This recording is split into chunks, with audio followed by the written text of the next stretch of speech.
వందల కోట్ల రూపాయల ఆస్తుంది. కష్టం అనే పదం కూడా తెలియకుండా పెంచారు తన కొడుకుని. అడిగితే ఏది అడిగితే అది ఇచ్చారు తల్లిదండ్రులు. కట్ చేస్తే ఆ కుటుంబాన్ని కాలం కాటేసింది. మృత్యు రూపంలో పలకరించి తీవ్ర విషాదాన్ని నింపింది. ఎన్నో ఆశలు పెట్టుకొని కొడుకును పెంచిన ఆ తల్లిదండ్రులకు చివరకు తీరని కడుపు కోత మిగిలింది. బెంగళూరు తొక్కిస్లాట ఘటన వీరి జీవితంలో తీరని శోకాన్ని మిగిల్చింది.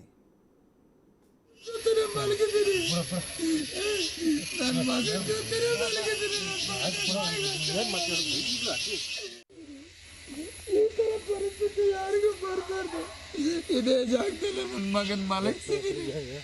ನನ್ನ ಮಗ ಇಲ್ಲೇ ನನ್ನ ಮಗಳಿಗೋಸ್ಕರ ಮಾಡಿದಂತ ಇದು ಇಲ್ಲೇ ಅಲ್ಲ ಹಾಕಿದೀನಿ. ಈ ತರ ಪರಿಸ್ಥಿತಿ ಬೇರೆ ಯಾರ ತಂದೆ ತಾಯಿಗೂ ಬರೋಬೇಡ. ನನ್ನ ಮಗನ ಇಲ್ಲೇ ಮಲಗಿಸಿದೀನಿ. ఒక్కసారి ఆ దృశ్యాలు చూడండి. ఒక్కసారి ఆ తండ్రి మాట్లాడుతున్న మాటలు వినండి. బెంగళూరు తొక్కిస్లాట్లో చిన్నస్వామి స్టేడియం దగ్గర జరిగిన తొక్కిస్లాట్లో కుమారుణ్ణి కోల్పోయిన తండ్రి తమ కుమారుణ్ణి సమాధి చేసిన చోట కింద పడుకుని సమాధిపై పడుకొని ఏడుస్తూ ఉన్నాడు. ఆ మాటలు చూసారా? ఆ కొడుకుని, వాళ్ళ బిడ్డని గుండెల మీద ఎత్తుకుని ఆడించిన ఆ తండ్రి ఇప్పుడు తమ కుమారుణ్ణి పాతిపెట్టిన చోట ఆ సమాధిపై పడుకుని ఆ నేలలో తన కన్నీళ్లు ఇంకిపోయేలా ఏడుస్తున్నాడు. చూసారా? చిన్నస్వామి స్టేడియం దగ్గర జరిగిన తొక్కిస్లాట్లో కొడుకుని కోల్పోయిన తండ్రి ఆవేదనది. బెంగళూరు స్టేడియం తొక్కిస్లాట ఘటనలో హసన్ జిల్లాకు చెందిన 20 ఏళ్ల భూమికి చనిపోయాడు. దీంతో ఆ కుమారుడి మృతదేహం దగ్గర తండ్రి లక్ష్మణ్ గుండెలు పగిలేలా రోధించాడు. ఆ దృశ్యాలు అందరినీ కూడా కలిచివేశాయి. అతనికి ఎంత ఆస్తుందో తెలుసా?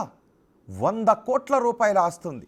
100 కోట్ల రూపాయలు సంపాదించా, లేవరా నాన్న అంటూ ఆ తండ్రి ఆ కొడుకుని తలుచుకొని ఆ సమాధి మీద పడి రోధిస్తూ ఉంటే అక్కడున్న వాళ్ళు అందరికీ అతని ఓదార్చడం ఎవరి తరం కావడం లేదు. చూడండి ఒక్కసారి. అది తన కొడుకుని పాతిపెట్టిన సమాధి. ఆ తండ్రి కొడుకు ఆర్సీబీ గెలిచిందనే ఆనందంలో చిన్నస్వామి స్టేడియం దగ్గరికి వెళ్ళి అక్కడ జరిగిన తొక్కిస్లాట్లో తన ప్రాణాలు కోల్పోయాడు. ఇప్పుడు ఆ కొడుకు సమాధి దగ్గర చూడండి ఒక్కసారి. ఆ కొడుకు లేచొచ్చి, ఆ సమాధిలోంచి లేచొచ్చి నాన్నని తనను పట్టుకుంటే బావున్ను అని ఆ తండ్రి గుండెలు అవిసేలా రోధిస్తూ ఉన్నాడు. ఒక్కసారి చూడండి.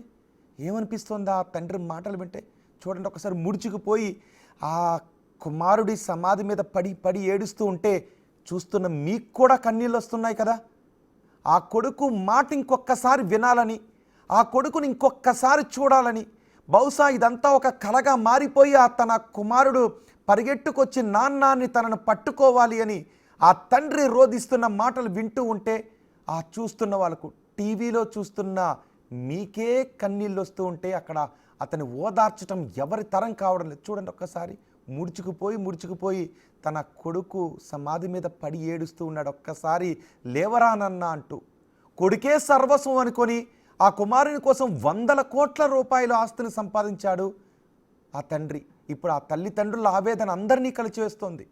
కొడుకు కోసం సమాధి వద్ద పడుతున్న ఆ తండ్రి బాధ వర్ణనాతీతంగా ఉంది.